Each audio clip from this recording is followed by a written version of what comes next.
Amen. So praise the Lord. Tayo po ba'y na-bless sa ating praise and worship?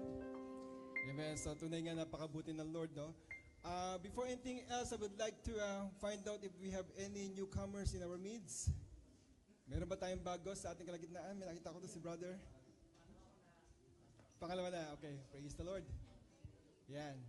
So sino po ba? Meron po ba? Okay, kung wala, tayo po natin tumayo at i-bless natin ang bawat isa. Tayo po imawit.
Praise the Lord.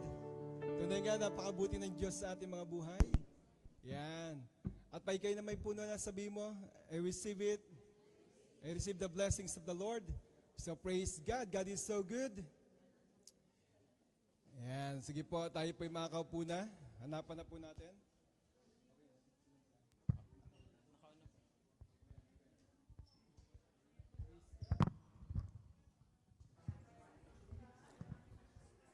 Sige po, tayo po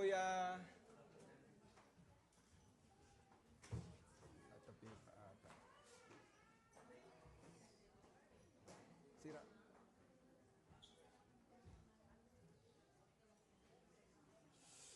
Praise the Lord. Sige po, tayo po muna.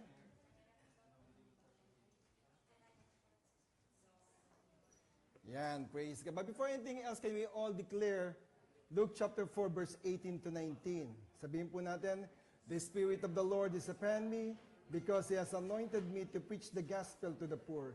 He has sent me to heal the brokenhearted, to preach deliverance to the captives and recover sight to the blind, to set at liberty them that are bruised, and to preach the acceptable of the Lord. Our God is Jesus, the Anointed One. At tayo pwede meron sa ating GMO culture, sabi mo, I am a blessing, I am anointed, I am a deliverer. I am a good follower. I don't destroy, I build. I am not seasonal. I appreciate everyone, everything. I'm in partnership with Christ.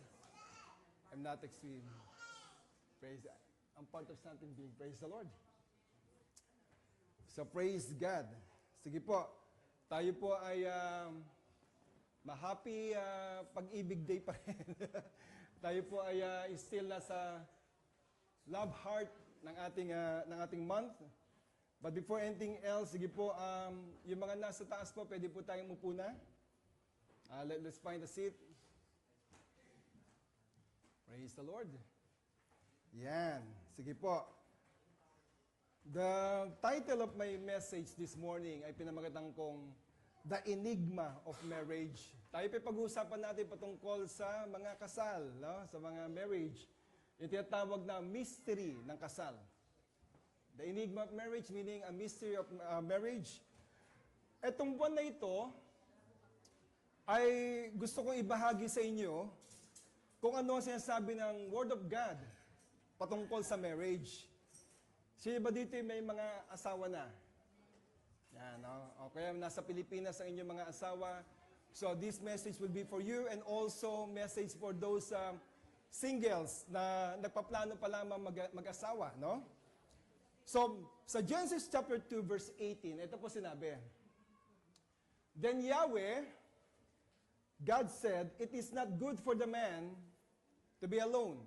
Sabi niya ganon, hindi daw maganda ang isang lalaki ay mag-isa lamang siya.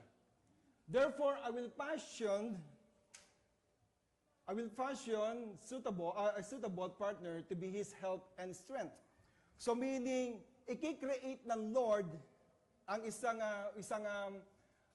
partner para sa isang lalaki. Pag sinabing create, pag sinabing fashion, ito yung tinatawag na kinreate o gumawa siya. And then we know the story about that. Nung si Adam and Eve, si Adam ay pinatulog ng Diyos na mahimbing, and all of a sudden, kinuwaan siya ng isang rib sa kanyang katawan. At ito'y binuong isang babae. Kita niya ha? Dito makikita natin, ang power, o tinatawag na mandate ay binigay sa man. No?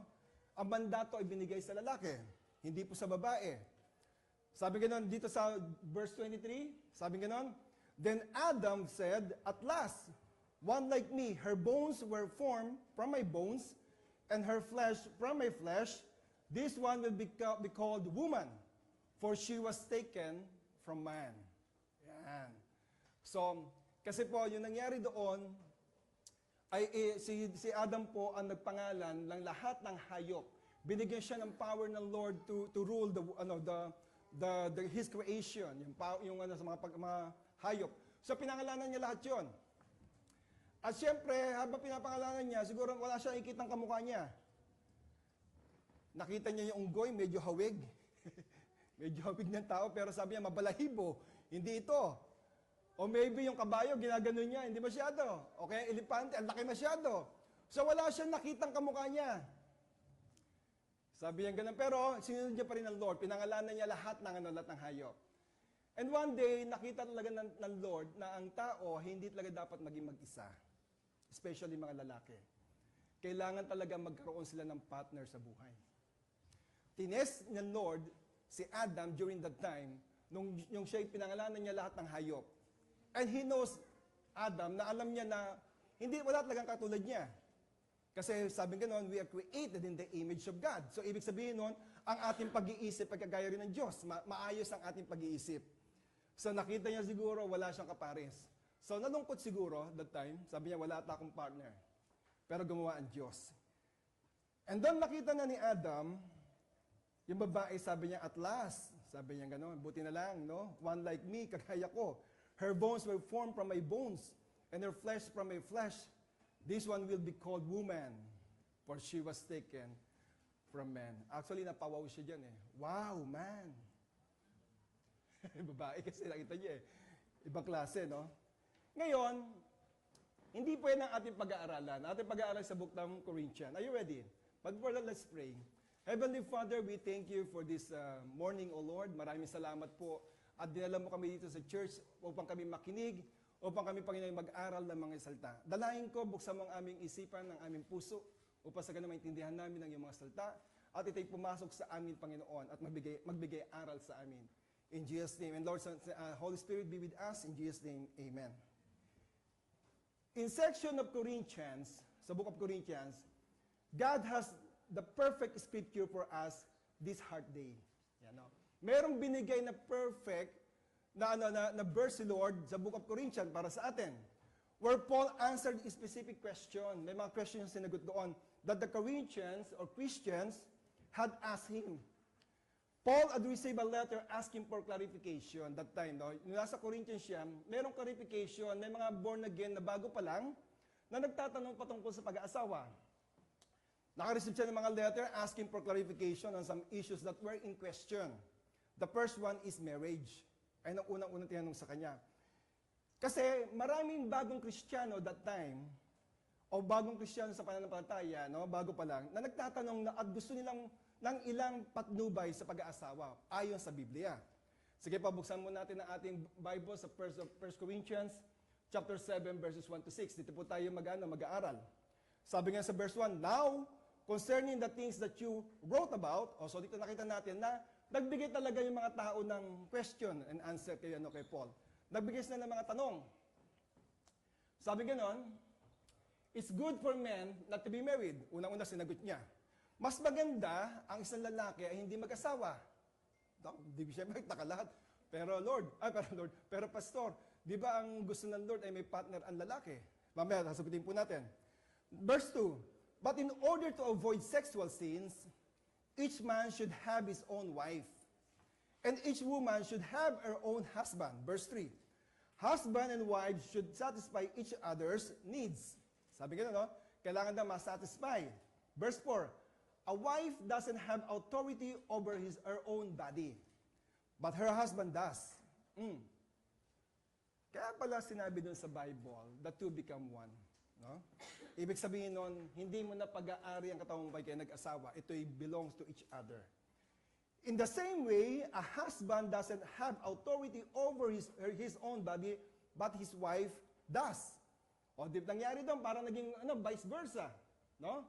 Yung sarili mo, hindi na para sa iyan, kundi ito'y para sa asawang babae, at asawang babae naman yung kanyang katawan din, ay doon din para sa kanyang asawang lalaki. Verse 5, don't withhold yourselves from each other unless you agree to do so for a set time, to devote yourselves to prayer. Then you should get back together so that Satan doesn't use your lack of self-control to tempt you. Verse 6, ito sabi ni Pablo, I'm not giving you a divine command, but a godly advice. So ito'y patungkol sa pananaw ni Pablo.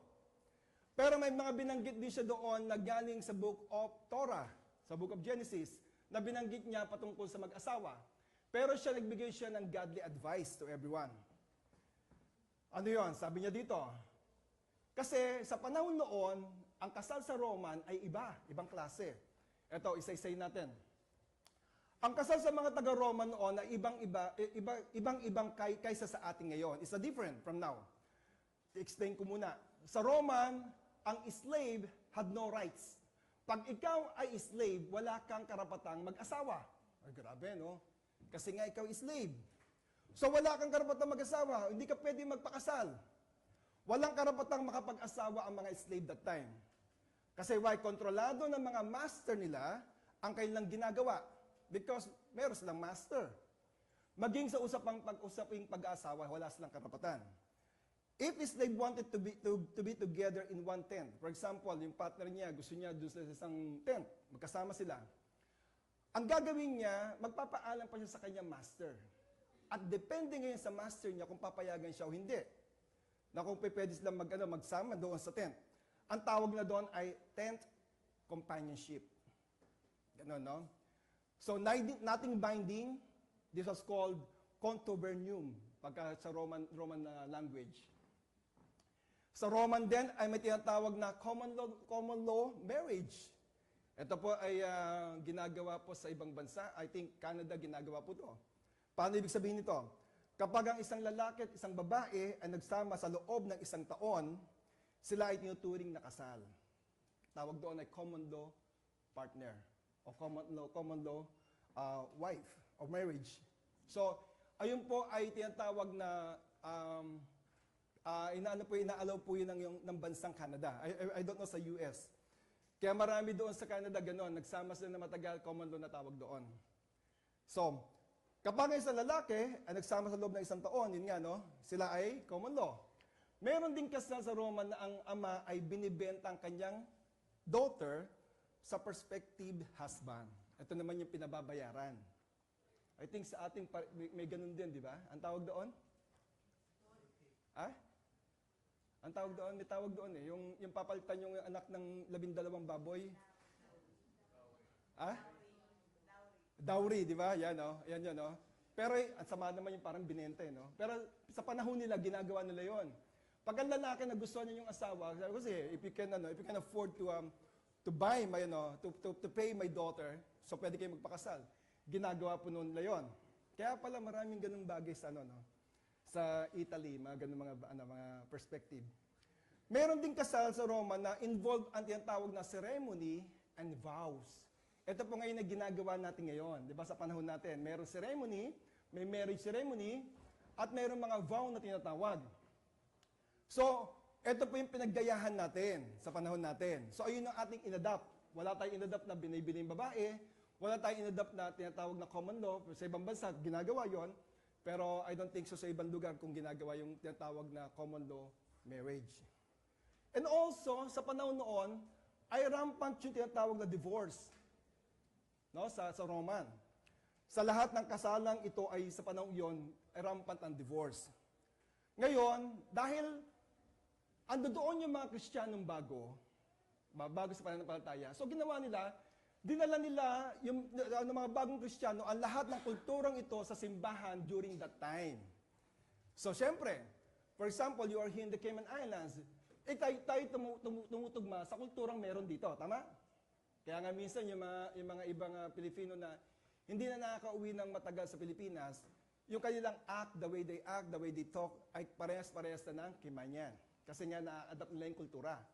So, during that time, ganun din.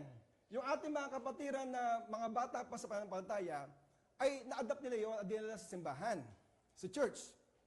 So, ngayon, gusto nilang malaman kung ano ang stand ng Bible o Word of God sa mga bagay na ito. Kaya nga nagtanong sila kay Pablo.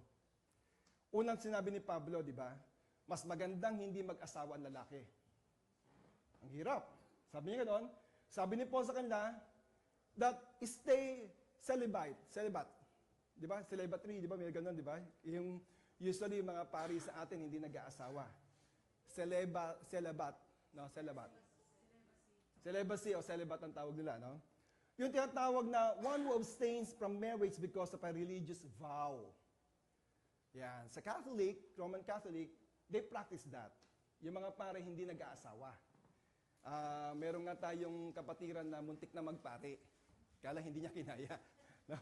Lumabas siya, nakita niya ang ganda ng mundo, hindi niya kaya. Bumalik siya sa tinilikuran niya yung tawag na yun. Kasi, sabi ni Pablo dito, kung kaya lang naman.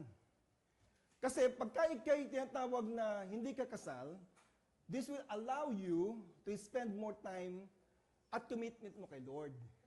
O kaya nga, di ba yung mga priest ganun, di ba? They are committed. No? Pero sa Christian belief sa atin, ay tayo po talaga ay nag-aasawa. Ngunit sabi naman, kung hindi ka maaaring manatiling walang asawa, yung hindi kaya, no? Hindi mapigilan, huwag kang mahulog sa sexual na immoralidad na laganap sa mundo. So, ibig sabihin nun, kung hindi mo kayang maging celibate, di wag ka na, mag-asawa ka. Kasi si Pablo, ang ginawa ni Pablo, ikinasal niya yung sarili niya kay Kristo. Kasi siya naniniwala na pag siya mayroong asawa siguro, maaaring mahadlangan yung kanyang gustong gawin para kay Lord. So, he remained to be single in order to serve the Lord.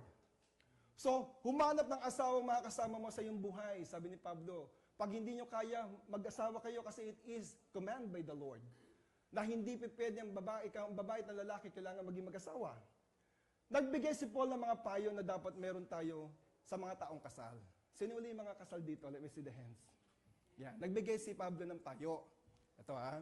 Ready na ba kayo? Sa mga single, meron din po tayo konti mamaya. So, 3 essential elements that should be present in marriage. May 3 elemento na pinaka-importante na meron dapat sa isang kasal, sa isang taong kasal. Unang-una, tinatawag na loyalty. Kailangan may loyalty. Tamahimik ang lahat. Pag sinabing loyalty, merong commitment. Committed. Sabi sa verse 2, but in order to avoid sexual sins o magkasala, each man should have his own wife, and each woman should have her own husband. Para tinatawag na hindi ka mag-fall sa tinatawag na sexual sin. Tama? So, dapat committed sa isa't isa. Sabihin mo sa asawa mo, dito ba asawa mo? Wala. O may asawa din, sabihin mo, kailangan committed tayo sa isa't isa. Wala, nagbubulungan kasi wala yung mga asawa, no? Commitment is almost a filthy word in our society. Alam mo, sa panahon natin ngayon, hindi na uso yung commitment na yan sa relationship. Kasi both parties ay minsan nagpo-fall na hindi nagagawa yung commitment, di ba? Hindi lang nagagampan na yung tawag ng nangangako ko sa iyo na ikaw lamang. O, di ba, yung iba nga, nag-abroad. May naiwan sa Pilipinas. Tama rin naman yung gagawin mo, magpapaalam ka na hindi ko kaya. Sige, nakapanood nung kay Alden at kay Goodbye, love again, no? Hello, goodbye. Hello, love again. Di ba, meron doon senaryo na sabi niya gano'n, hindi niya nakaya. Di ba? Sabi niya gano'n, babalik na ako. Ayan, Ganda yung mga bagay. Pero tayo dapat bilang mga Kristiyano, meron tayong word of commitment at loyalty sa ating partner. Amen? Especially pag yan na yung pinakasalan mo, ay yan ang talagang kasama mo sa habang buhay. So, sa iba, sa worldly, ang commitment ay sa kanila ay parang filthy word. Parang dirty word yan. Hindi na uso ngayon yan. We are in the 21st century. Iba na ngayon, di ba? May AI na nga, may ganito na, may Google na, di ba? Hindi ka na kailangan maging abogado, mag-Google ka na, sabi ng isang congressman. Di ba? Ibig sabihin, masyadong matalino ng tao. Pero if you're going to base it in the Word of God, iba po yung sinasabi ng Bible. The Bible, the Word of God, stands forever, even though it was written long time ago, thousands years ago, pero nag-i-stand pa rin siya. So, pero marami sa member ng society na mas gusto nilang huwag na mag-commit sa marriage. Sabihin nila, papel lang naman yan. Di ba? Papel lang naman yan. Pag nasunog yan, wala na. Pero hindi nila alam, ang author ng marriage ay si God Himself. Siya po yung nag-create ng marriage. Kaya pagka po kinakasal ang isang tao, hindi po mismo ang pastor o yung priest ang nagkakasal, kundi si Lord po mismo. Kasi it is very mystery. Kaya nga enigma ang aking title, no, about marriage. Gusto nila wag na mag-commit sa society. Wag na magpakasal kasi magsama lang, okay na yon. Di ba? Okay na sa atin magsama lang. Pero hindi po yun ang gusto ng Lord. Gusto niya, pag nagsama ang isang babae at lalaki, meron pong kasal na mangyayari.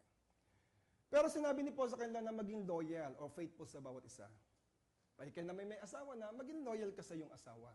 Maging faithful ka sa iyong asawa. Kasi God's relationship with His people ay kadalasang inihantulan sa isang kasal. Ang relasyon ng Diyos sa atin ay kagaya ng isang kasal. Kaya nga faithful si Lord eh. When every time we sing a song, God is faithful, di ba? God is very loving kasi inahanin tulad yung ating relasyon sa Kanya sa isang mag-asawa. So loyalty, o tinatawag na faithful, is vital. Mahalaga yan. Na component of our relationship with God. Yung ating relasyon kay Lord, napakahalaga yan. Kasi nagre-reflect to ng His design for marriage. Kung ano yung gusto niya talaga yung design for marriage, nagre-reflect doon. Our marriages ay sumasalamin sa ating relasyon with God. Di ba sabi natin, Lord, I love you, Lord. Di ba? I am always be faithful to you. I will worship you. I will serve you. O di ba yung mga word na yon ay word din ng mga taong merong may asawa? Oh. Say amen. Amen. Parang wala nagsiserve sa asawa nila dito Meron ba? Kasi ginagamit ng Lord ang marriage relationship to teach us about His loyalty to us. Gusto makita ng Lord sa atin na meron loyalty o tinatawag na commitment. Sabi ni Paul sa Corinthian Church na sinasabi din sa atin ngayon na maging loyal tayo sa ating mga asawa. Even though that you are here in the Cayman Islands working and your wife or your spouse is in the Philippines, still remain faithful to him, to her or to him, to her. Maging loyal ka pa rin sa kanya. Amen? Kasi unang-una, hindi naman ikaw umalis sa Pilipinas at ikaw lang ang nagdesisyon. Tama ba? Amen. Pinag-usapang maigi na mag-asawa yan. Hindi pwede sabihin ng babae at lalaki ng babaeng asawa, hindi, punta na ako ng abroad sa Cayman Islands. Hindi naman ganoon. Nag-usap ng masinsinan yan. Amen? Amen po ba? Amen. Kaya ako minsan, ayoko na ang mag-asawa ay naghihiwalay, mag-abroad ng isa. Hanggat maaari, pagka umalis ang asawang babae o asawang lalaki nag-abroad, make sure after a year, kukunin niyo po yung asawa niyo. Why? To avoid any sin. Amen? Harapin natin ang katotohanan, maraming pamilya sa Pilipinas na nag-abroad, nagbuo din ng pamilya. Tama? Sad to say, sino naapektuhan? Ang relasyon, at hindi lang mga relasyon, sino? Mga anak. Amen? Kaya ang advice ko, yung mga merong asawa dito, kung kaya niyong kunin sila para magtrabaho dito, do it. Kasi it is design, hindi design ng Lord na maghiwalay. Sabi niya nga, di ba, the two become one. Eh, paano mangyayari yun? Hindi kalahati nandoon. Ano ka, manananggal? Hindi ka manananggal. Kailangan loyal. We must be willing to fight for our marriage. Kaya nga, marami nagtitiis kasi they want to fight for their marriage para buo pa rin. Tama? O, buti na lang ngayon, hindi na masyado mahirap. Dati, liham-liham. Nagpapadala tayo ng liham. Ngayon po ay automatic na ngayon. If you want to see your spouse, your children, your family, it's easy to, di ba? Through internet. Buksan mo lang yung messenger mo, buksan mo lang yung WhatsApp mo, makikita mo sila. So, there will be no reason na sabihin mo namimiss mo. Kasi at least nakikita mo. Unlike before, di ba? Sulat-sulat lang, liham lang. My dad was a seaman before. Ang hirap din po ng kalagayan ng mami ko sa kadadi ko noon. Biriin mo, ilang buwan nasa dagat, di ba? Bago dumaong doon, may sulat na darating. Pag sinagot ng mami ko, dadaong ang daddy ko, ilang buwan na naman niya bago ma-receive ang sulat. Ang hirap po noon. Eh ngayon, simple na lang, di ba? Right now, pwede nakikinig lang yung spouse ngayon, ang yung asawa, habang nagpipreach si pastor, nakikinig kayo pareho. Sabi mo, Han, gising ka muna ngayon, ang ganda ng preaching. Anong oras ba sa atin ngayon? 12:00. Para sa atin to. Pangalawa tayo Pangalawa, kailangan merong respect. Respeto. Sa isang mag-asawa, kailangan meron tinatawag na loyalty at meron din respect. Sabi sa verse 4, a wife doesn't have authority over her own body. Pag naging mag-asawa na kayo, wala ka ng authority sa iyong katawan. But her husband does. Pero babawi kayo. In the same way, a husband doesn't have authority over his own body, but his wife does. Kaya nga, to become one. Pareho kayong equal authority kayo doon sa katawan. Amen? Hindi ibig sabihin na kumikita na mas malaki yung babae, siya na yung masusunod. Hindi po ganoon.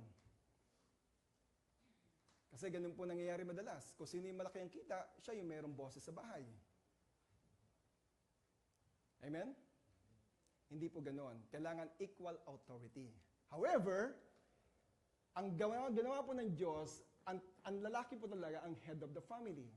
First God, and then the husband, and then after that is the wife, and then the children. O, kita nyo yung panahon ni Adan, nung wala pa talaga si Eve that time, ay kinausap na ng Lord si Adam. Sa kanya na binigay lahat ng kapangyarihan, wala pa yung babae. O, kaya alam niya yung mandate na binigay ng Lord na okay, you can touch everything here in the paradise except these three. Alam niya na mali. Ngayon, nung pumasok ngayon ng babae, mga babae minsan nangingialam Nung pumasok yung babae, hindi na alam yung usapan nila ng God at ni Adan, di ba? O, ano ginawa? Alam ni Satan, alam ni Lucifer that time, o nung serpent, na merong agreement, may mandate between God and man. Pero wala sa babae. O, anong ginawa niya? Nung umalis si Adan, kaya nga dapat nga, hindi iniwan na lagang babae. O, di ba? Nung umalis ngayon si Adan, I don't know where he went. Kasi sabi sa istorya, while Eve was there, serpent came and then spoke to her. Totoo ba yung sinabi sa inyo ng Diyos na pag kinain nyo ito, mamamatay kayo? Sabi nga gano'n, hindi. Alam mo, pag kinain niyo yan, mangyayari dyan, mabubuksan niya yung isipan, maging kagaya kayo ng Diyos. Kayo na binigay ang mandate? Sa lalaki. Sa lalaki. Kasi kung alam ni Eve yung mandate na yun, hindi niya gagawin yun. Di ba? Hindi niya alam Kaya sabi niya talaga, o sige, di kinain niyang gano'n. Kaya sabi ko po, ang lalaki pa rin po ang head of the family. But you guys have the same authority. So, we must respect each other. I belong to you, and you belong to me. Ayan. Kapag ako po yung nagkakasal during the ceremony, meron po akong tinatanong sa groom muna. Sa lalaki yung tinatanong. Ito yung mga word na yon. Will you love her, comfort her, honor and keep her in sickness and in health, and forsaking all others, keep yourself only to her so long as you both shall live. Di ba? Usually, ay naman talaga sinasabi ng mga nagkakasal, mga pastor, even mga pare, ganun din sinasabi. And then after that question, pag sumagot na yung babae ng lalaki ng I do, and then babalingin ko naman yung babae. O ikaw, ganito rin ha? In sickness, in health, in goodness, di ba, magmahalan kayo. Ang sagot din ng babae ay, parang hindi kayo kinasala. O nalimutan nyo na yung sinabi nyo nun. So we have all promised to respect, honor each other. Ayun po yung kasal. Rerespetuhin kita, i-honor kita, pero ano bang ibig sabihin nito, yung respect na yan? It means many things, but most of all, I will honor, respect you, and only you. No? Irerespetuhin kita, sabi kikilalanin ko ang iyong authority, at sa iyo lamang ako makikinig. Kasi alam niyo ba na ang babae talaga, ay sa totoo lang, ang tawag dito, yung kanyang gusto lamang ay mahalin ng kanyang asawa. Oh, hindi ka naniniwala doon? Sa Bible sinabi po yon. Sa Bible sabing ganoon, ikaw Eve, ang lagi mo magiging passion mo lagi ang iyong asawang lalaki. Ibig sabihin, kaya nga maraming babaeng tinatawag na selosa. They always selos to their husband. Oh, di ba niyo papansin yun? Pag wala sa tabi niyo yung asawa niyo, ano nangyayari sa inyo? Hindi kayo mapakali kasi why? Mahal na mahal niyo yung asawa niyo lalaki. And it is, ayun ang binigay ng Lord sa kanila. Wala kang ibang pagsisilbihan kundi yung asawa. O, di ba, binugbog na, pinagsisilbihan pa rin. O. Di ba? Pinaglaban na kagabi, pinagplantya na kagabi, pagdating ng umaga, pagluluto pa ng agahan.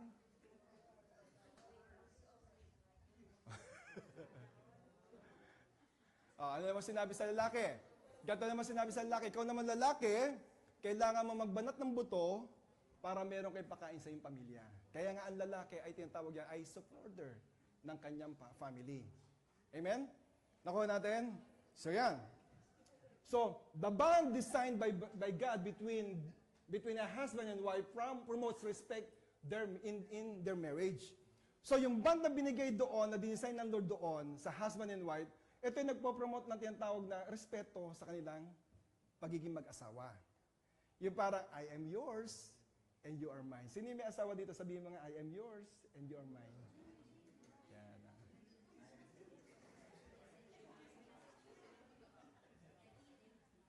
Do you still remember the vow that you gave to your husband? Nung kayong kinasal. No? Ako, usually, pag nagkakasal ako, before kasi, meron na akong binabasa at sinusundan lang nila. Sabi yung gano'n, from now on, pag nagkakasal ako, gusto ko, kayo mismo gagawa ng inyong vow. It doesn't matter if it is Tagalog or English, as long as galing sa inyong puso. Kasi promise mo yun eh. Di ba? Pag sinasabing, ano na yung vow mo para sa yung wife. And then after ng husband, yung wife naman yung vow niya sa kanya. Ito po ay nagpapatunay na kung gaano mo minahal yung lalaki at yung babae. Igagalang ko ang pangakong binigay ko sa iyo, at pakararangalan kita sa pamagitan ng keeping myself for you. Yan lang. Pag ikay hindi yung pakayang i-keep ang inyong sarili sa isang asawa mo lang, sa isang babae, sa isang lalaki, sa isang babae lamang, huwag ka muna mag-asawa. Kailangan ibigay mo sa kanya. At ikaw lang talaga ang habang buhay, di ba? Until we die. Di ba? Yung pag-ibig niya, ayan, promise niyo, di ba? Amen? Para nalimutan niyo na yung mga pangako niyo sa inyong mga asawa. Na habang buhay kitang mamahalin at ang sarili ko'y para sa iyo lamang. Parang ako lang atang in love ngayon. Ha? It doesn't mean lumipas na yung 14. Alam niyo ba sa buhay mag-asawa, kailangan araw-araw Valentine's Day. Amen? Kailangan araw-araw Heart's Day. Kaya lang maganda rin tinuro nung Heart's Night, no? Sabi nga na, no expectation. Alam niyo yung no expectation?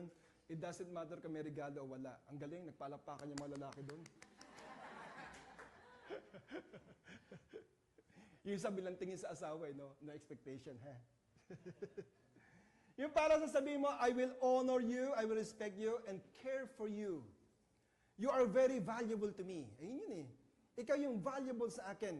When you value something, you treat it ng may special na pangangalaga. You have handled it gently. Alam mo ganito. Ang babae, nagpe-represent yan sa lalaki, sa asawang lalaki. Pagka magandang ayos ang iyong asawang babae, magandang kanyang postura, laging naka-make up, it is honor for a man. Tama ba? Oh, sige naman. Okay, ganito. Sabi asawa ko. Ganito ang ibig ko sabihin.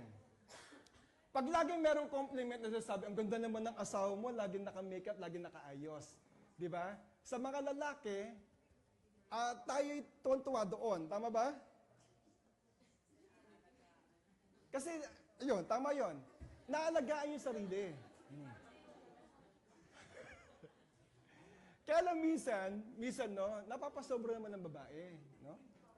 Paalis na, hanggang ngayon, nagme-makeup pa rin. Yung nag-aayos pa rin, no? Alam mo, maganda na yung mga asawa natin. In my eyes, or the eyes of your husband, you're already pretty. Pero yung ma-compliment ng ibang tao na sabihin na, ang alam mo, yung asawa mo, hindi tumatanda. Di ba? Tapos babalik din sa iyo yun eh, sa lalaki. Sabihin mo, alam mo yung tsura mo, mukha ka na matanda. Hindi ka rin tumatanda. Nag-reflect. Yan.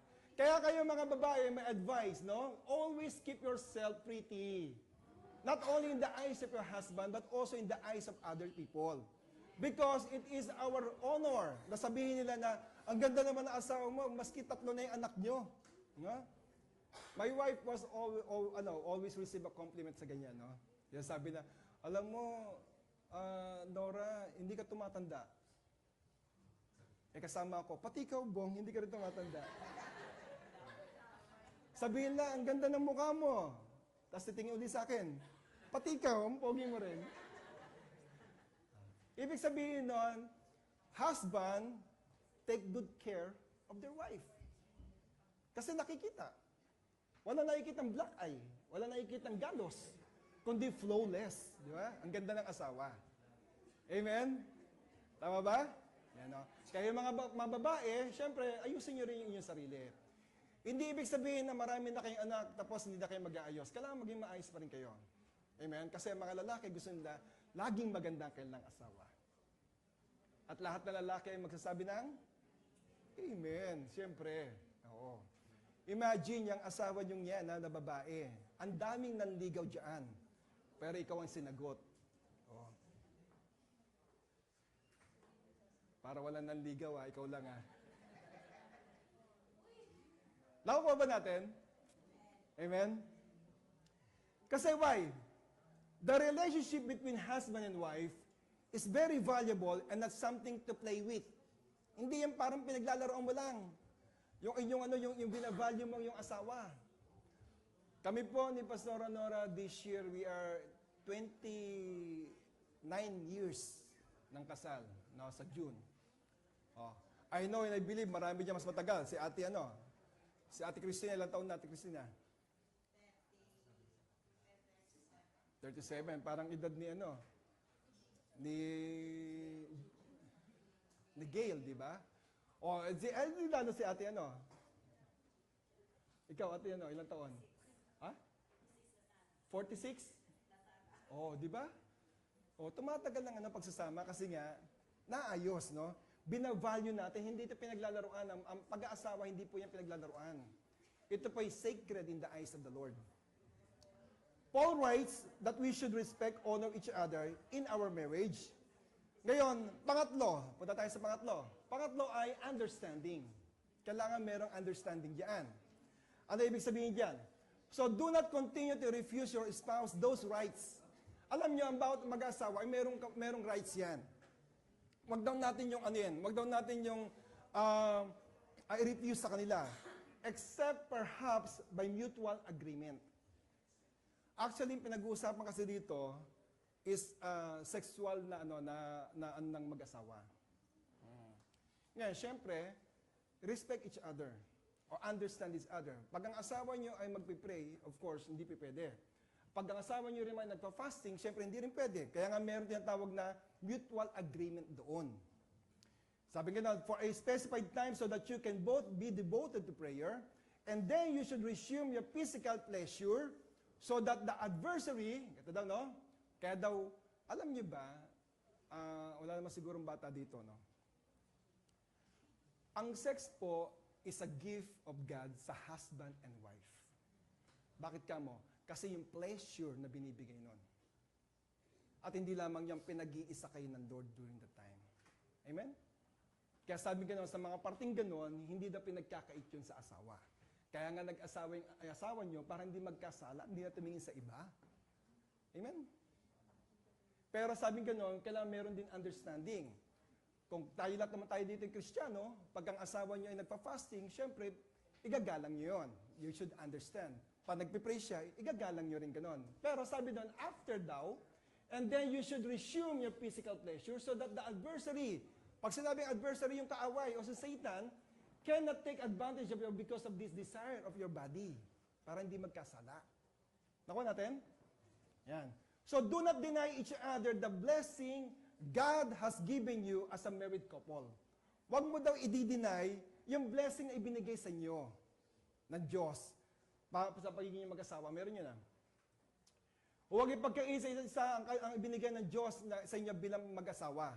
Kung ano yung rights na binigay ng Lord.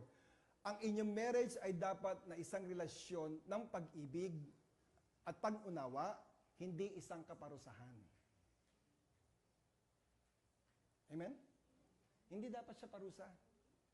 Dapat siya merong pag-ibig at merong respeto. Amen? So okay tayo mga may asawa dito? Amen. Ngayon, sige punta tayo sa single.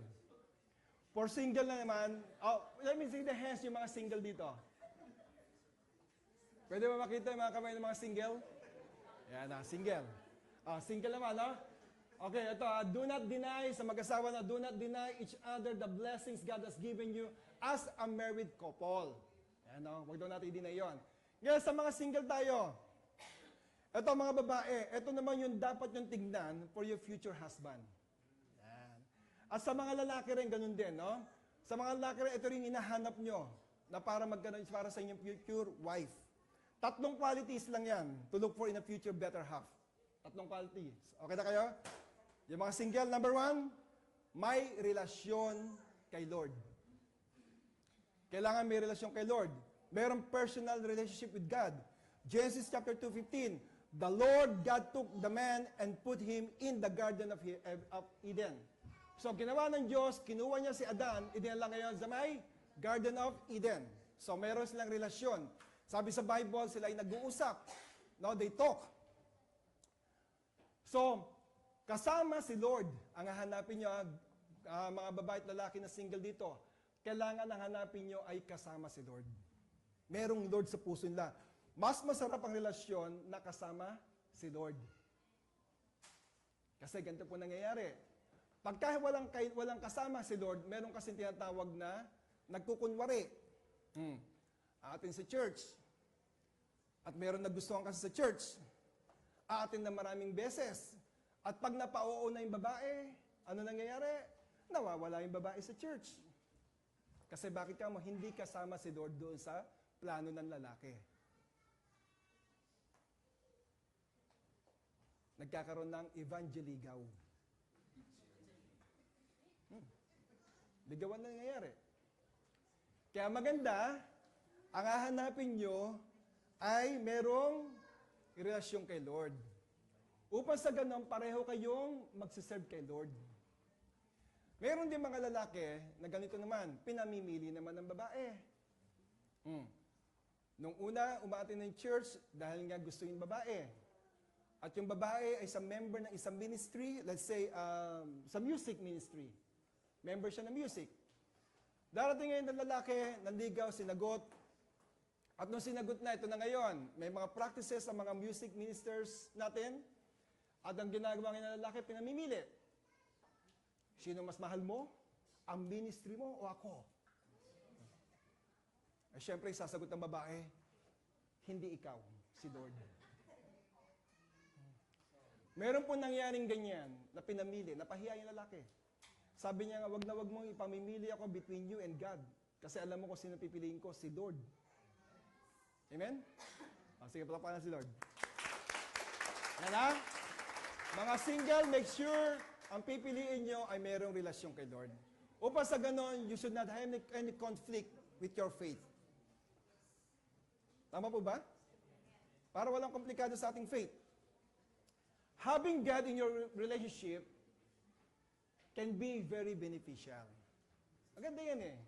Kasi pagkakasama natin si Lord, sabay kayong nagpipray, sabay kayong nag-aaral ng Word of God, nalalayo kayo sa mga tukso na dapat gawin. Amen? Na kayo parehong lumalalim sa Word of God. Lalo kayo lumalalim kayo. Malalaman mong God's will kapag may Lord na partner. Ito na yon. Malalaman mo siya kung siya na yung God's will para sa iyo pagka meron siyang Lord. Kanto yan. Pagka ang sinasabi ng lalaki ay puro si Lord na sa iyo, matuwa ka na yon. Huwag mong pagselosan si Lord. Bakit naman puro naman si Lord naman sinasabi mo sa akin? Ayos yon sa mga babae. You are very safe on that. Alam mo na merong relasyon yung lalaki kay Lord. Amen po ba? Pangalawa, anong qualities dapat nahanapin natin? Pangalawa, responsable sa buhay. Kailangan may responsable sa buhay. Ibig sabihin noon, have a sense of responsibilities. Genesis 2:5, sabi ganon, after na dinala siya ni Lord sa Garden of Eden, sabi sa kanya, to work it and take care of it. Kaya siya nilagay sa Garden of Eden para ano? Para magtrabaho doon at alagaan niya yon. So, ibig sabihin to, merong work. Amen? Namili nga ng pogi. Gutom naman lagi. Kainin mo yung kapugian niya. May mga friends akong ganon. Maganda lalaki nila. Kaya lang, nagsasuffer yung babae. Yung babae nagtatrabaho, ayaw magtrabaho kasi pogi. Pati yung pang chinchansu sa mukha niya, pinasasagot pa sa asawa. Wala na bang ganon? Panahon kasi namin may chinchansu eh. Dapat may work. Nagtatrabaho. Tama? Kasi, at the end, remember this, ang mga lalaki, sila ang tinatawag na provider ng isang pamilya. Eh, paano pag walang work ang lalaki? Di sino ang provider? Ang babae. No? Sino nagsasuffer? Ang babae. Kaya kailangan, ang kukunin yung partner nyo ay alam ang tinatawag na condition sa Bible about men para paano siya mag-asawa. Yan dapat doon. Kasi why? Ang salitang I love you, na-expired po yan. Sa unang taon, ang sarap na lagi kasi sinasabihin na I love you. Di ba? Yung araw-araw na lang, di ba? Yung sasabihin ka, I love you. Tapos, magsisend ng message sa'yo, I love you pa rin, di ba? Kaya lang yung mga yan, nag-expired yan. Kasi, ano ibig sabihin? Ang I love you, hindi ka pwedeng busugin. Tama? Kasi, na-expired. Sabihan ka na, I love you ngayon, wow, sarap. Pero, later on, kakalam ang iyong tiyan. Magugutom ka. Eh, walang trabaho yung lalaki. Ano kakainin nyo? Di I love you uli.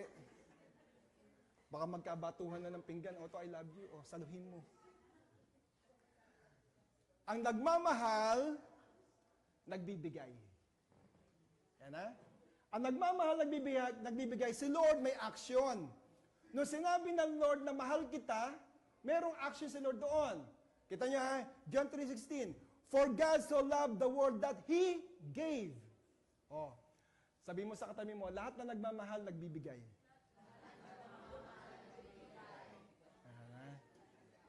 May action. May action ang ginawa ng Diyos doon.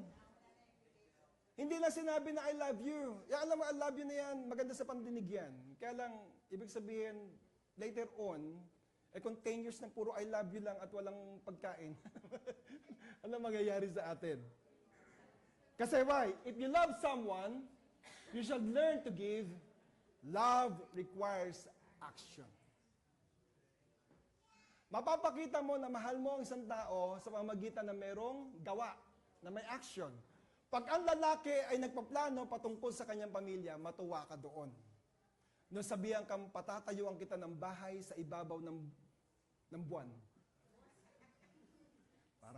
Parang lokohan na yung ibabaw ng buwan. No? Pagka sinabing ng lalaki na, alam mo, bibili tayo ng lupa, patatayuan natin ng bahay. Nag-abroad, after 1 year, bumili ng lupa. May action yon. Amen? Pag sinabi niyang, after 1 year, kukunin kita dito sa Cayman Islands para magtrabaho tayong parehas, at ginawa niya yon, may action yon. At mangangarap kayong parehas na magtatayo kayo ng bahay at bubuo kayo ng pamilya. Amen? Kaya kailangan, love requires action. Ang pag-ibig po, kailangan merong action. Okay lang tayo? Pangatlong qualities ang hinahanap ng isang babae at lalaking single. Pangatlo, love ang word ni Lord. Kailangan mahal niya. Love the word of God. Mahal niya yung word of God. Bakit ka mo? Genesis chapter 2, verse 16. The Lord God gave him this command. You may eat from any tree in the garden. Kita niya, ha? Mahal ni Adam yung word ng Lord. Kasi nung sinabi sa kanya na, okay, sige, kaya mo na pwede mong kainin lahat yan. Pero lang isang punong ito. Ginawa niya yun eh. Kasi love niya yung word ng Lord. Kailangan love niya yung word ng Lord. Unang-una, ano yun? Listens to the word of God. Marunong makinig sa salita ng Diyos. Pangalawa, loves the word of God. Mahal niya ang word of God. Pangatlo, filled o tinatawag na kargado ng word of God. With the word of God. No? Filled with the word of God. Ayan, pagkaganyan nang nakita niyo yung lalaki, na bago sabihin sa I love you, nagbibigay muna ng verse. Oh, sarap nun, no? Alam mo, love is patient. Love is kind, no? Kaya nga, ang lagi kong advice sa mga taong, sa mga mag-boyfriend, na pagka may konting alitan, no? Ang gagawin ng lalaki, ganito. I'll give you advice. Siyempre, pag kumakain tayo, una natin ginagawa ay, pagkakain na, anong ginagawa? Nagpipray. Ito dapat ang gagawin yung prayer. Lord, punuin mo kami ng pag-ibig. No, may tampuhan, ha? May tampuhan kunyari, no? At Panginoon, dalayan ko naging maayos kami. Ay, alam mo, pagdating ng usapan niya, maayos na yan. Hindi na wala ng gulo. Kasi why? Nag-pray ka na. Labang Word of God, filled, kargado ng Word of God, uses the Word of God as guidance in life. Ayun na maganda. Ginagamit ng Word of God para siya ay guide sa kanyang buhay. Yan. Kasi why? If you don't have the Word of God, you don't have direction in life. Amen? Kaya naayos ang buhay natin bilang mga Kristiyano kasi ginagamit natin ang Word of God as a guidance sa ating mga buhay. Sa mga may asawa, ginagamit natin ang Word of God for our guidance for our family. Yung Word ang nagbibigay ng do's and don'ts sa buhay natin. Siya ngayon na sinusunod mo. A relationship is not an order if it lacks of God's Word. Ang isang relasyon ay kulang pag walang Word of God. Kaya nga, di ba, mas maganda. I heard a lot of a couple here na sabay sila nagbabasa ng Bible, tapos nag-share sila ng verses na kanilang binasa to each other. Word of God is the will of God. The will of God is the Word of God. Amen? Ang will ng Lord, ang salita ng Diyos ay ng will ng Lord. At ang will ng Lord naman ay salita rin ng Diyos. Kaya kailangan we must be filled in with the Word of God. Pag meron ng isang lalaki ng tatlong ito, itong gagawin ng Lord. Tingnan natin. God will send the right partner to you at the appropriate time. For example, yung lalaki na hinug na talaga sa qualities na gustong ibigay ng Lord. Ito kasi sabi sa Genesis chapter 2 verse 18, the Lord God said, it is not good for the man to be alone. I will make a helper suitable for him. Si Lord mismo ang magdadala ng partner mo sa'yo. Si Adam po, natutulog siya ng paggising niya, nasa harap niya na si Eva. Amen? Kasi ayaw ni Lord na maging lonely ang lalaki. Remember this, unang kinreate ng Lord ay ang lalaki. Ayaw ng Lord na maging lonely ang lalaki, si Lord mismo ang magbibigay ng partner sa kanya. Yan. Kaya yung mga asawa natin yan, binigay ng Lord sa atin yan. It is a gift from the Lord. Amen? Tignan mo kung sukat siya ng iyong rib. No? Pag sukat yan, siya yon.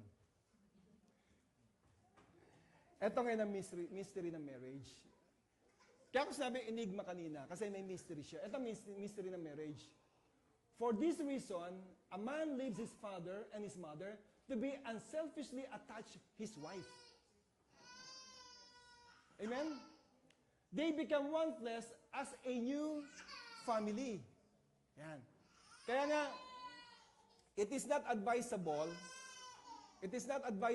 na pag nag-asawa ay tumitira pa rin sa magulang. Kasi, bakit ka mo? Kasi sa kingdom kasi, mayroon lamang isang hari at may isang reyna. No? Kaya nga, lumihiwalay siya para magbuo siya ng kanyang kingdom din. As a husband and wife at bibubuo ka ng iyong pamilya. Amen? So, dapat ayun talaga. Kaya nga yun ang mystery ng marriage. O, ganun pala yun. Kailangan talagang mihiwalay pagka ano. Amen? They become one flesh as a new family. Yan. Kasi, alam nyo, ang hirap din na bagay, hindi naman kasi namin naranasan na tumira sa aming mga magulang. Kami po'y nag-separate kaagad. Kasi nga, I believe in the Bible. Naniniwala ako sa Kasi, unang-una ganito, ha? Ewan ko kung mga naranasan ng iba to. Pagka meron ng anak, may anak na, at nandoon pa rin kay lolo at lolo, ano nangyayari? Hindi mapagalitan ng magulang yung kanyang anak kasi why? Magiging kalaban niya si lolo at si lola. Huwag papaluin ang bata sa harap ng lolo, sa harap ng lola, kasi ano mangyayari? Gera ang mangyayari. Hindi mo masabihan ng iyong anak sa harap ng lolo, kasi sabihin sa iyo, huwag mo sasabihin ng ganyan na aking apo. Amen? Nakuha natin? Kaya kailangan, ayun po ang mystery ng marriage. Para unselfishly. Meron nga ako napanood sa Facebook. Dumating yung nanay niya. Yung pagdating ng nanay niya ay tumira sa kanya ng ilang araw, babakasyon ata. Ito na ngayon. Di may lakad atas ng pamilya. Yung babae, asawang babae, umupo sa harap ng kotse, sa harap sa passenger side ng driver. Abay, sabi ng nanay, hindi ako upo sa harap, sa likod. Sabi ganun. Hindi ako upo sa likod, dapat ako nakaupo sa harap. Kita niya, ha? Di ba? Parang, anong ginawa ngayon ni anak na lalaki? Ang sabi niya sa asawa niya, umalis ka dyan, nanay ka upo dyan. Kailangan talaga, separate. At alam din na limitation ng mga nanay at tatay pag nag-asawa ng kanilang mga anak.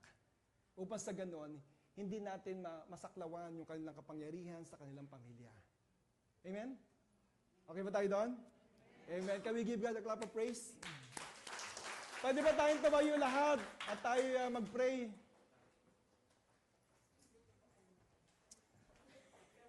Oh, glorify your name. Oh, bless your holy name, O Lord.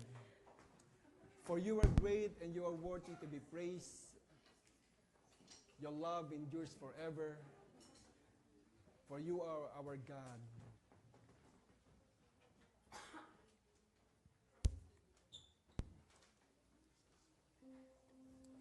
Bless your name, O Lord.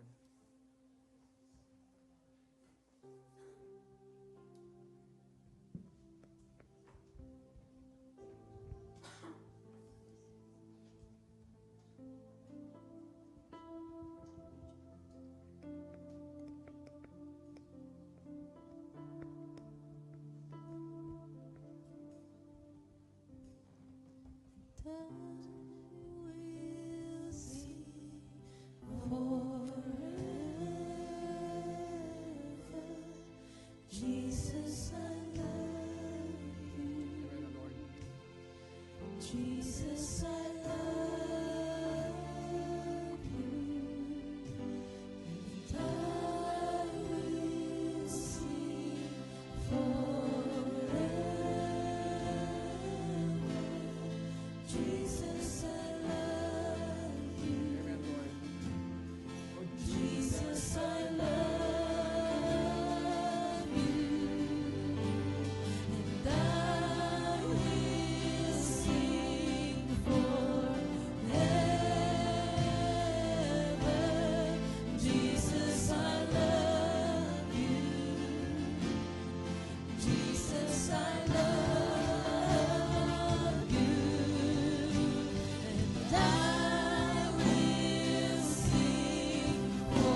Jesus, your name, name above every name, Jesus. Amen. Let's pray. Heavenly Father, we thank you for your wonderful word, O God, namin narinig sa umagang ito. Tunay nga, Panginoon, ay tinuro mo sa amin ang mystery ng marriage, O Lord. Sa mga may asawa dito, Panginoon, nalaman namin, Lord, na kailangan pala ay merong loyalty at meron din, Panginoon, respect at understanding upang mapaganda ang pagsasama ng isang mag-asawa. And God, salamat din sa mga nakarinig, O God, ng mga single dito. Lord God, nalaman lang, Panginoon, na dapat mahalin nila yung merong Diyos sa kanilang puso, Panginoon. Love ang iyong mga salita, O Lord, at nakikinig, O God, ng iyong mga salita. Dalayan ko, O Lord, sa mga may asawa dito, O Lord, na patuloy mo, Panginoon, pagbuklurin ng iyong pag-ibig, O God. Let them feel the love of God and the love of each other sa kanilang mga buhay. Dalayan ko, Panginoon, yung mga may asawa na sa Pilipinas, Lord, ngayon pa lang, Panginoon, ay pagbuklurin mo ang kanilang mga puso, O Lord. Upang sa ganoon, maging faithful sila, maging committed sila, maging loyal sila, Panginoon. At irespeto ang bawat isa, O God. At sa mga, Panginoon, may asawa na dito sa isla, Lord, mas lalong pa, Panginoon, palalimin ang kanilang pagsasama. And God, I pray na matutunan nila, O God, na mag-submit to each other. Ikaw po, Panginoon, na maging manguna sa kanilang mga buhay. At sa mga single, O Lord, na naghahanap ng kanilang partner sa buhay, Lord, I pray, ibigay mo ang tamang tao sa kanila. Natunay nga, O Lord, na ikaw ang nagpre-prepare ng mga partner ng iyong mga anak, O Lord, mga asawa nila. Lord, so be it in the name of Jesus. Lord, bless each and every one. Lord, let the purity, O God, mag-remain in the name of Jesus until such time, O Lord, makita nila kanilang partner. Thank you, Lord. Bless each and every one. And I pray that the power of the Holy Spirit binds them with their love, with love that cannot be broken in the name of Jesus. Maraming po salamat, Panginoon. And I pray lahat, Lord God, na meron, Lord God, dinadalang problema sa umagang ito. Lord, I pray lalabas sa church na merong kasagutan. Sino man, Lord God, na may sakit karamdaman, let the power, let the healing touch of our God be with you in the name of Jesus. Maraming po salamat, O Lord. And I speak prosperity upon these people, O Lord, from now on. Thank you, Lord. You are our great provider. The blessings comes from you, O Lord. Maraming po salamat. Lord, bless mo ang bawat isa. At i-bless mo rin, Lord God, and the rest of our day, O God, sa araw na ito. Maging productive, O God, sa bawat isa. Thank you, Father, as we bring back to you all the glory, all the praises and thanksgiving. At lahat na nagmamahal kay Lord ay magsabi ng Amen. Amen. Magandang umaga po sa ating lahat. God bless.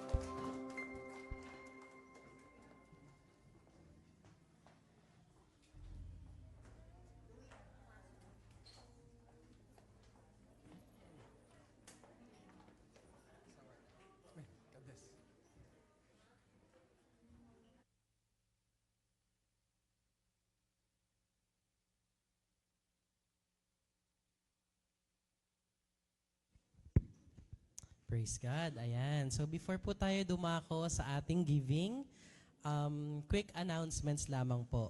As we all know, according sa Matthew 6:18, that your fasting may not be seen by others, but by your Father who is in secret, and your Father who sees it in secret will reward you.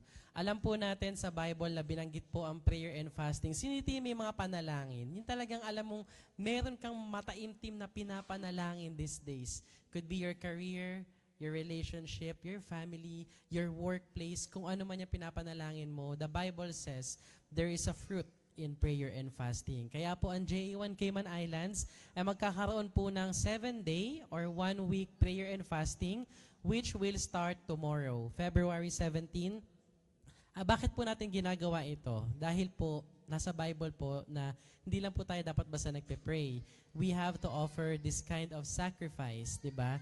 Bakit? Kasi di ba, syempre dito, hindi tayo skip tayo ng meal, but at the same time, we are praying. So, i-announce po sa JA1 chat group yung mga kinds ng fasting po and kung ano po ipagpe-pray natin. Of course, this will include our personal prayers to Him. Kung ano may madalangan sa Kanya. Magkakaroon tayo ng morning fasting from 12 midnight to 12 noon. Pwede po tayo mag-skip doon or kung afternoon, kaya nyo, 10 a.m. to 6 p.m. or evening, 4 p.m. to 12 midnight. That means hindi po tayo kakain that day and we will pray. Napaka-effective po ng fasting. Isa po ako sa living proof ng fasting. Hindi man po nakita sa physical, pero fasting.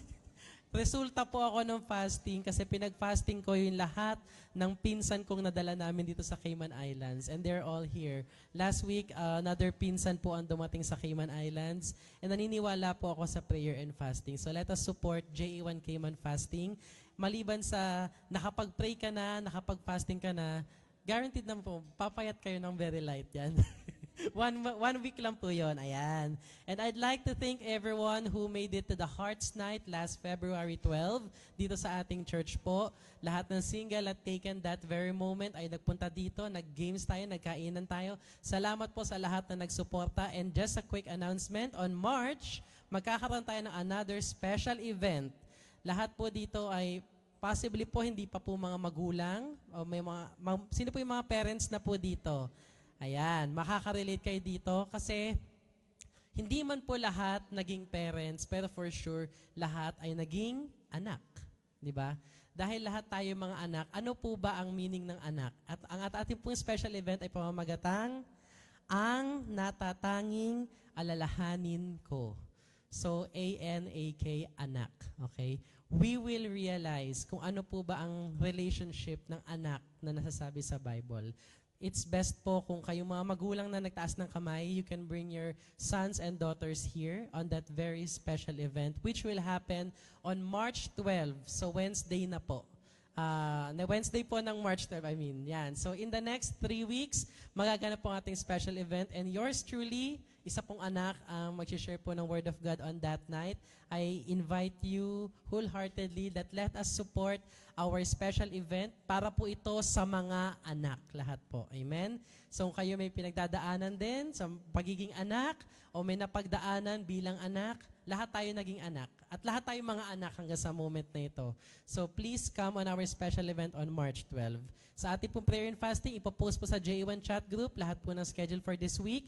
1 week lang po yon, pero guaranteed, something will happen. Maniwala po tayo, prayer works. Mag-work po yung 1 week na yon. Ano mo yung mataimtim na panalangin mo, for that 1 week, it will happen. I guarantee you.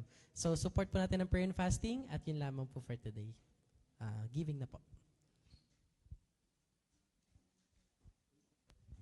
Praise God.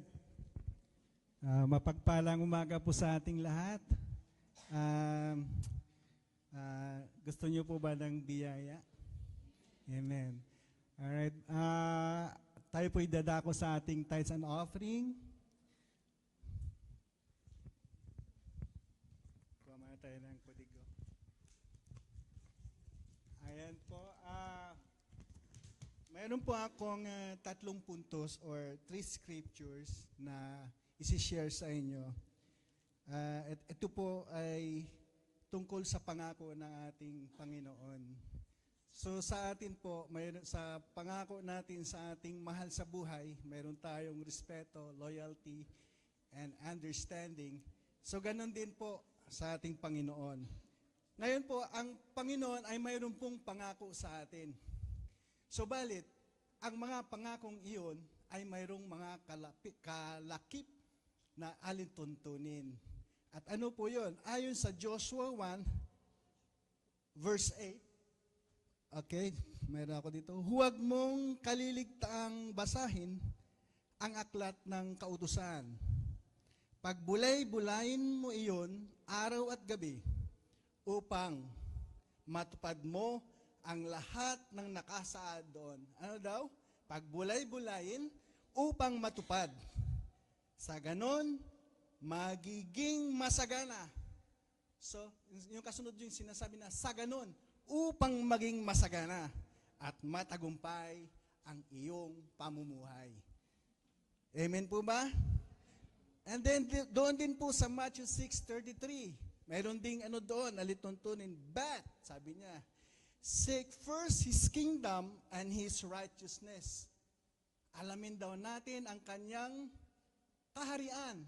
Tayo'y po magpasakop sa kanyang kaharian at alamin ang kanyang katwiran. And all, ano daw? And all these things will be given to you. Tapos may kasunod pa yon, as well. So ibig sabihin, may ibibigay, may kasunod pa, as well. So ito po, dito tayo sa main scripture which is Malachias 3:10. I-skip ko yung mga nauna. Ang sabi niya, subukin niyo ako sa bagay na ito kung hindi ko buksan ang bintana ng langit at ibubuhos sa inyo ang masaganang pagpapala. Yon ang pangako. Ano po yung alituntunin? Dalhin ninyo ng buong buo ang inyong mga ika-10 bahagi sa tahanan ng Diyos upang matugunan ang pangangailangan sa aking tahanan. So, amen po ba?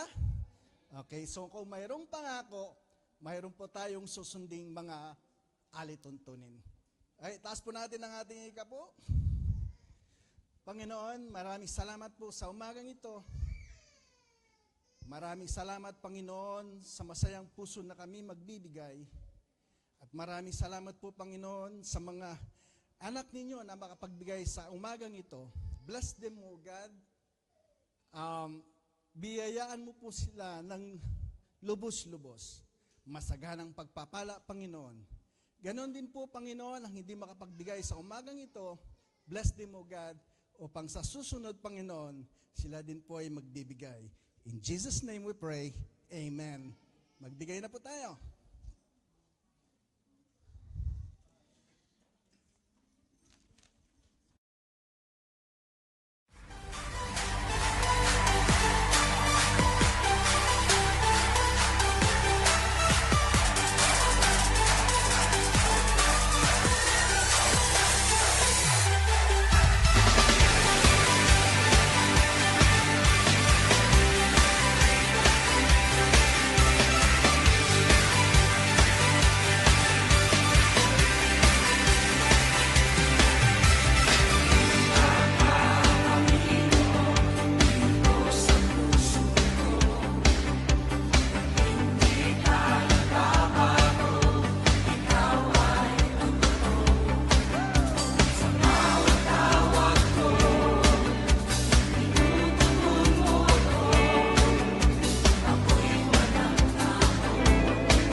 Ilan po natin yung ating ikapo.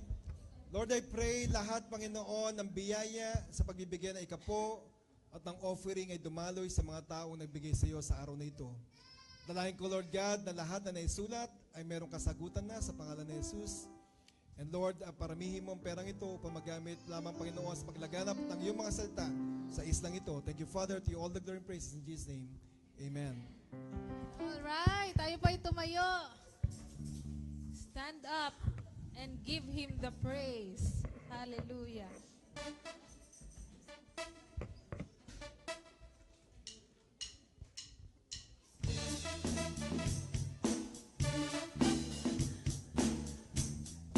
Alright, J1 people, palakpak natin ating mga kamay. Hallelujah.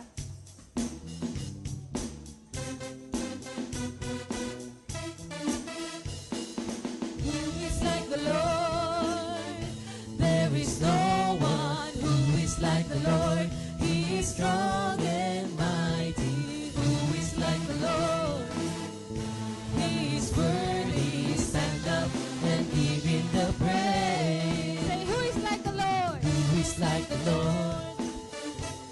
There is no one who is like the Lord.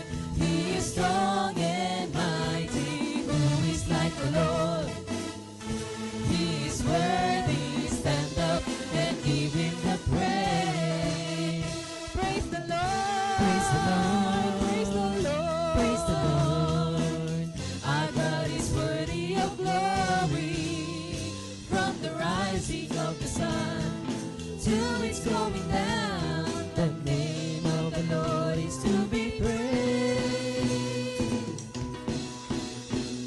Stand up and praise him and give him the glory. Stand up and praise him and give him the glory. Stand up and praise him and give him the glory. Stand up and praise him and give him the glory. Stand up and praise him and give him the glory. Stand up and praise him and give him the glory. Our God is worthy of praise. Who is like the Lord? There is no one who is like the Lord. He is strong and mighty. Who is like the Lord? He is worthy. Stand up and give him the praise. Praise the Lord. Praise the Lord. Our God is worthy of glory. From the rising of the sun to its going down, the name of the Lord is to be praised. Stand up and praise him and give him the glory. Stand up and praise him and give him the glory. Stand up and praise him and give him the glory. Stand up and praise him and give him the glory. Stand up and praise him and give him the glory. Stand up and praise him and give him the glory. Stand up and praise him and give him the glory. Our God is worthy of praise. Who is like the Lord?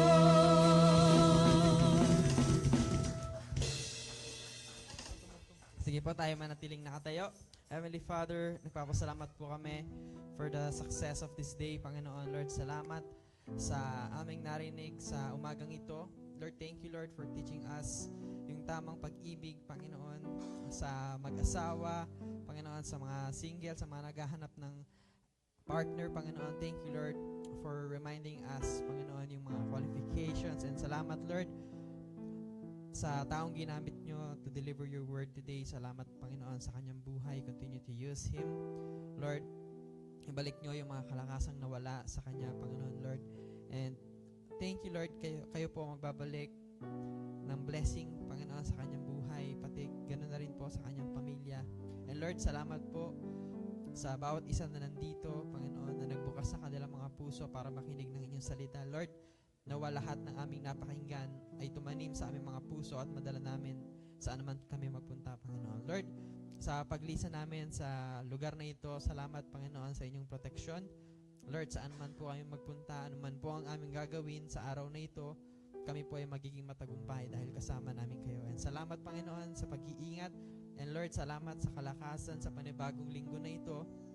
Salamat, Lord, sa protection, sa guidance, sa wisdom na aming gagamitin, Panginoon, sa buong linggo nito sa aming pagtatrabaho, Panginoon. Salamat, Lord, dahil alam po namin we're gonna be victorious kasi kasama ka namin, Panginoon. Salamat, Lord God, sa inyo lang namin ibinabalik ang glory and praise. In Jesus' name we pray. Amen. Praise God. Sige po, taas po natin mga kamay for benediction. Tanggapin mo ang pag-ibig ng Diyos Ama, ang biyayang umaapaw, umaagos, dumadaloy na nanggagaling sa ating Panginoong Kristo, at ang paigisan ng Santong Espiritu simula ngayon at magpakailanman, humayo ka, ay ang pagpapala ay gakamtan mo simula ngayon sa buong linggo ito. In Jesus' name, Amen. Magandang umaga po sa ating lahat.